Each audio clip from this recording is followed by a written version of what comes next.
Coucou, dans cette vidéo, je vous montre comment faire un maquillage de mariée soi-même. Bon, la robe, ça sera après et la coiffure après également. On fait le maquillage en premier pour éviter que ça tombe partout. On s'épile les sourcils, ça c'est une étape super importante.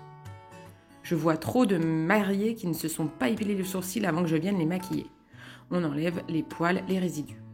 Ici, j'applique une base visage. Ça, c'est une étape primordiale que on oublie souvent quand on se maquille, c'est pour faire tenir le maquillage et pour matifier la peau, pour pas qu'on ait l'air d'une boule à facettes. J'en mets partout sur le visage. Ici, j'utilise la Biradiance. Je vous mettrai les liens en description et tous les produits sont disponibles sur mon shop pour vous faciliter les recherches si besoin.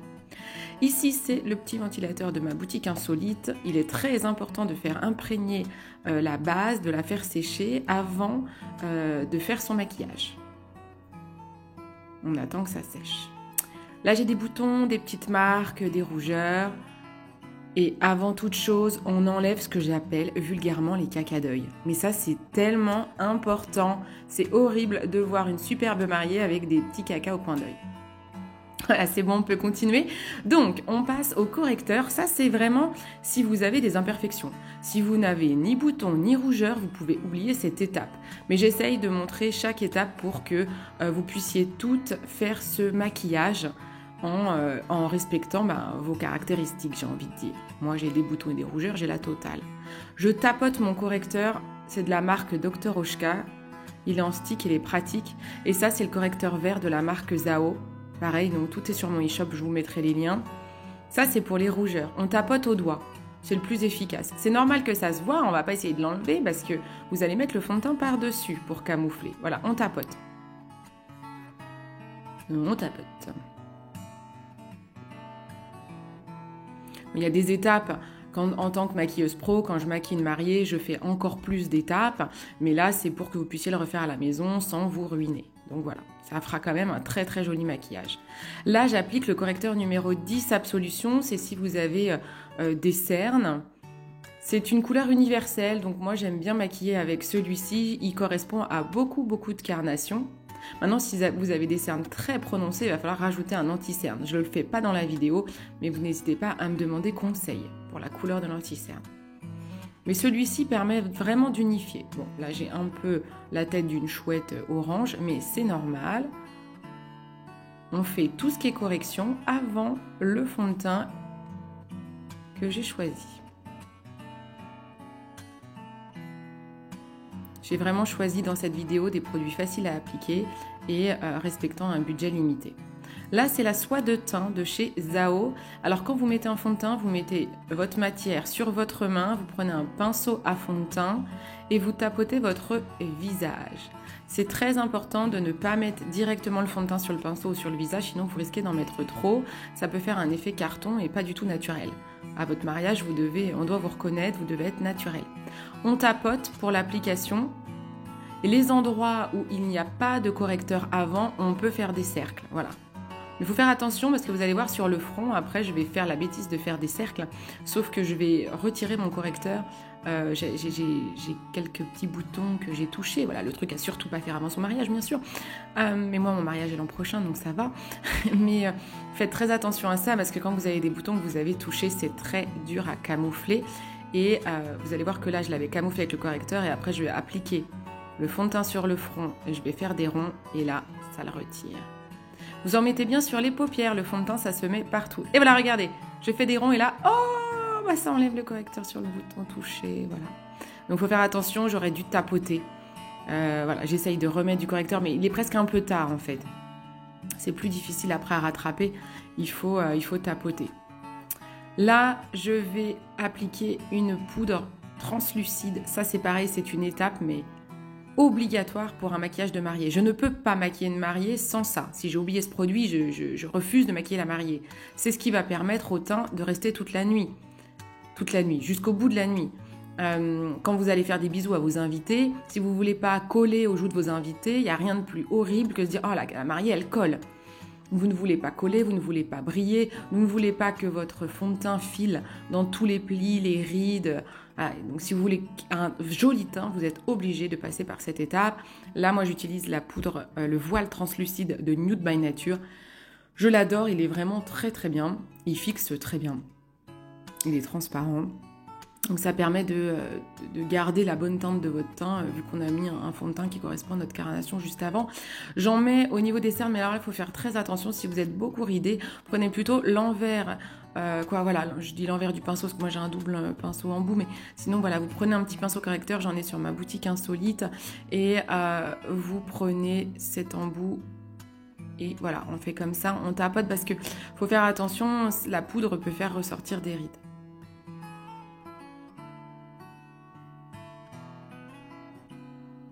Les sourcils, ici j'utilise dans cette vidéo un gel sourcil de la marque Last. Vous pouvez utiliser un crayon à sourcils, vous pouvez utiliser un fard à paupières avec un pinceau. Voilà, vous avez le choix. Là j'ai pris la facilité avec le gel. Sur les paupières, avant d'appliquer nos fards à paupières, on va reprendre de la poudre translucide, ce que j'ai pas assez insisté tout à l'heure, et je vais bien en remettre sur toute ma paupière. Avant, je sais pas si vous avez vu, mais avec mon doigt, j'avais lissé ma paupière pour pas qu'il y ait du lenticerne qui s'était mis dans le coin de l'œil. Si ça fait des plis, vous lissez avant de mettre la poudre. Et là, on poudre toute la paupière, ça va vous permettre de fixer le fard à paupières et de mieux le faire ressortir. Si vous avez une basse paupière, c'est aussi très bien. Là, je vous présente la palette magique pour un make-up de mariée. C'est la palette Zao. Elle fait tout, en fait. Vous avez la partie teint avec le blush. Vous avez la partie fard à paupières et une partie lèvres. Il y a enlumineur et contouring aussi. J'applique le fard rose mat pâle sur toute ma paupière.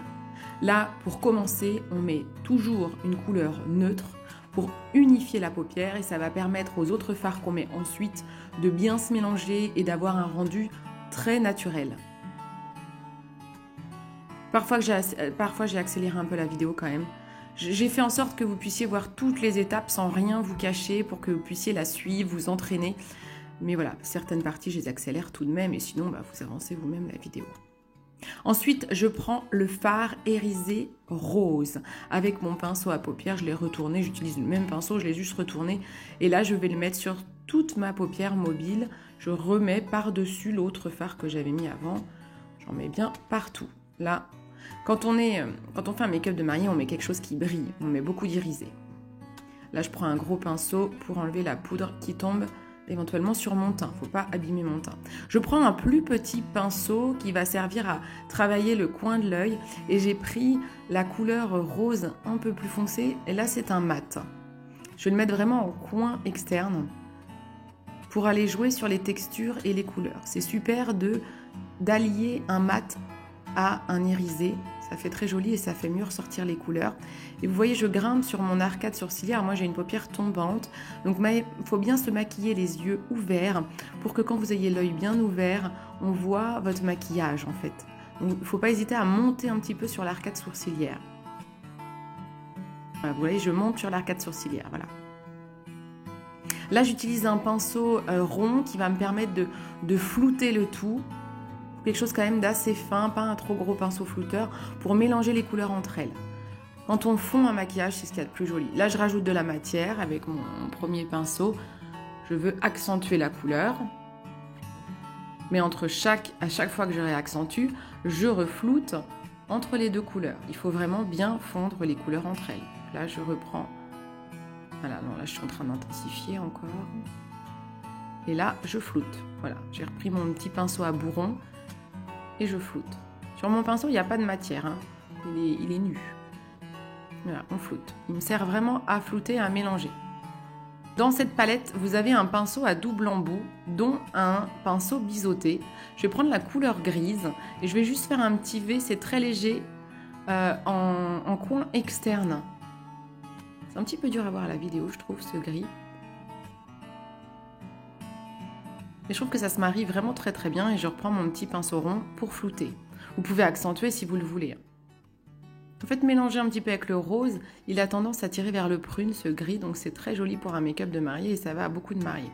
Et là, je prends mon pinceau flouteur, le petit bourron, et cette fois, je l'ai carrément mis dans la palette, dans le fard gris, pour aller accentuer mon gris sur mon arcade sourcilière. Là, on va fumer l'œil.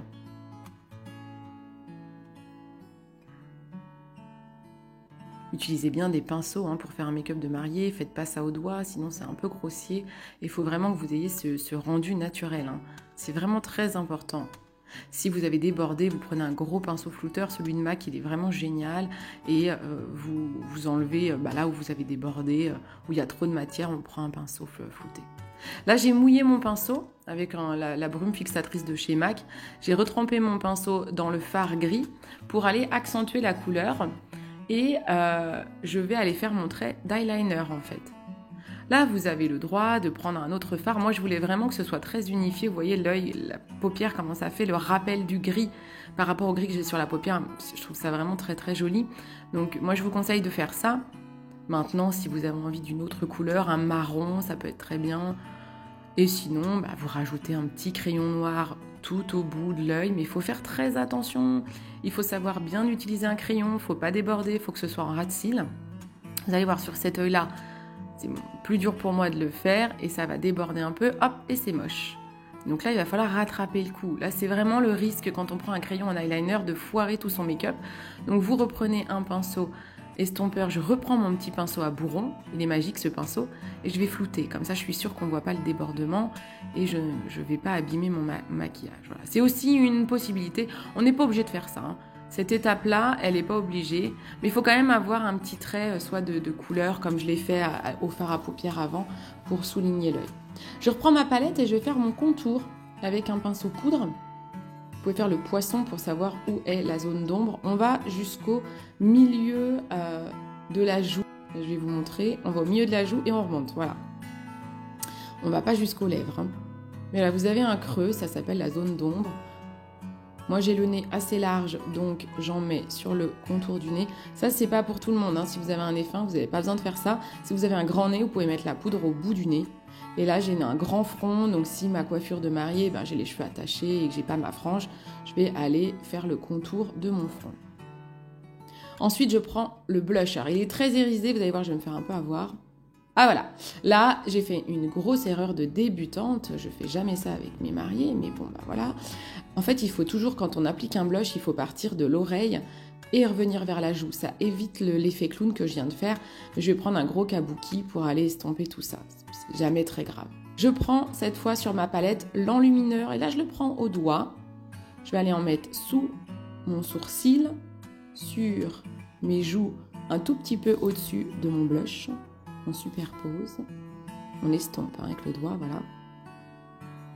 J'en mets sur le nez, sur le bout du nez et le cœur, l'arc de Cupidon au-dessus des lèvres. Voilà, estompé, voilà.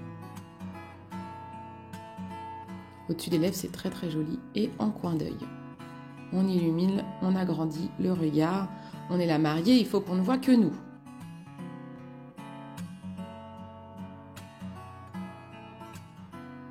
Ensuite, si vous avez envie, ce n'est pas obligatoire, vous pouvez mettre des paillettes.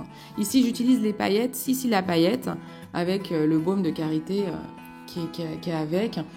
C'est pas une obligation, vraiment, c'est pas une obligation. La paillette, faut faire attention. En plus, ici, je prends un beurre de karité, donc ça peut enlever un petit peu le fard à paupières qui est en dessous. Donc, faut y aller par parcimonie.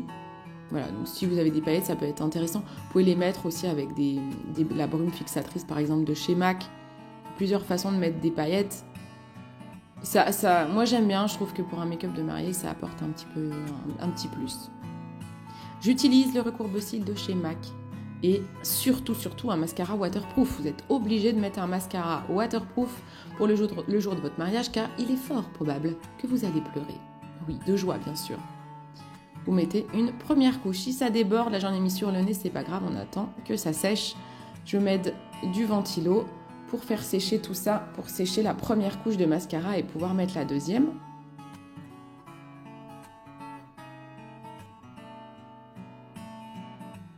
Ça reste un maquillage, là vous le voyez bien, naturel, qui met en valeur. Et on met une deuxième couche. Un maquillage de mariée, ça doit vraiment vous ressembler. Vous avez le droit de mettre des faux cils, moi ça m'arrive de mettre des faux cils à mes clientes. Mais bon, il faut qu'on puisse vous reconnaître toujours et encore. Et là, je prends un coton-tige quand le mascara est sec pour aller enlever les petits débordements. Alors, c'est un mascara waterproof, hein, donc parfois, hop, il faut forcer un peu. Et j'en ai mis aussi au niveau de l'eyeliner. J'ai débordé, donc c'est pas très beau. Donc, on va aller prendre le coton-tige. Vous voyez, ça fait une trace. Donc, je vais tricher ensuite. Je vais reprendre mon fard à paupières gris avec mon pinceau biseauté et je vais remettre par-dessus. Je vais refaire mon trait d'eyeliner, en fait. Et comme j'ai mis un peu de mascara en dessous, bah, c'est pas plus mal, ça va me le foncer un peu. On le voit encore mieux qu'avant. Voilà, on peut tout rattraper en maquillage quand on s'y connaît. Je mets un petit baume à lèvres, mais que j'estompe dans un mouchoir pour pas qu'il soit trop gras. Mais j'ai les lèvres très sèches. Je mets un crayon à lèvres pour pouvoir fixer mon rouge à lèvres. Ça, c'est une étape importante. Vous pouvez vous en passer si vous avez un rouge à lèvres que vous allez toujours avoir avec vous tout au long de la journée. Mais ça permet de fixer le rouge à lèvres. Donc voilà, il partira moins. Je ne veux pas dire qu'il ne va pas du tout partir, parce qu'on a d'autres méthodes en tant que maquilleuse pro que là, je ne vous montre pas. Mais il partira déjà moins avec une base de crayon. Et sur la palette, vous avez un rouge à lèvres. Voilà, avec le pinceau à lèvres, c'est le deuxième embout du pinceau, c'est un pinceau à lèvres. Vous pouvez appliquer ce rouge à lèvres un peu rouge framboise, rose framboise. Il est très très joli pour un make-up de mariée. Vraiment, cette palette, elle est idéale pour un make-up de mariée. On s'applique bien. On ne déborde pas.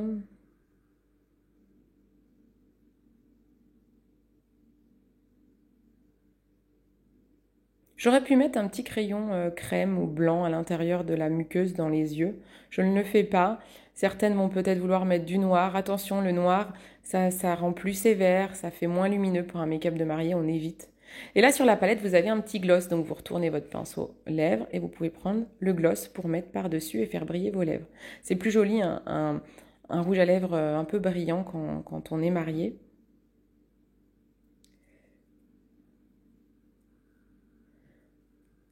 Voilà, je pense que c'est un maquillage qui est quand même assez facile à reproduire si vous voulez passer cette étape de la maquilleuse pro et le faire vous-même, sachant que les produits que vous achetez pour faire votre make-up, vous allez pouvoir les réutiliser tous les jours, donc c'est sûr que c'est un investissement, mais c'est un investissement sur le long terme. Je remets un peu d'illuminateur, j'en mets même sur les lèvres, et voilà. Et là, je fixe avec ma brume MAC. Voilà, je sèche le tout, et on est prête pour le mariage. Bon, il y a encore du boulot, hein. Il faut encore que j'aille me coiffer et que j'aille mettre ma robe, hein, accessoirement. J'espère que ce make-up vous a plu et que vous arriverez à le reproduire. N'hésitez pas à me faire vos commentaires. Et beau mariage!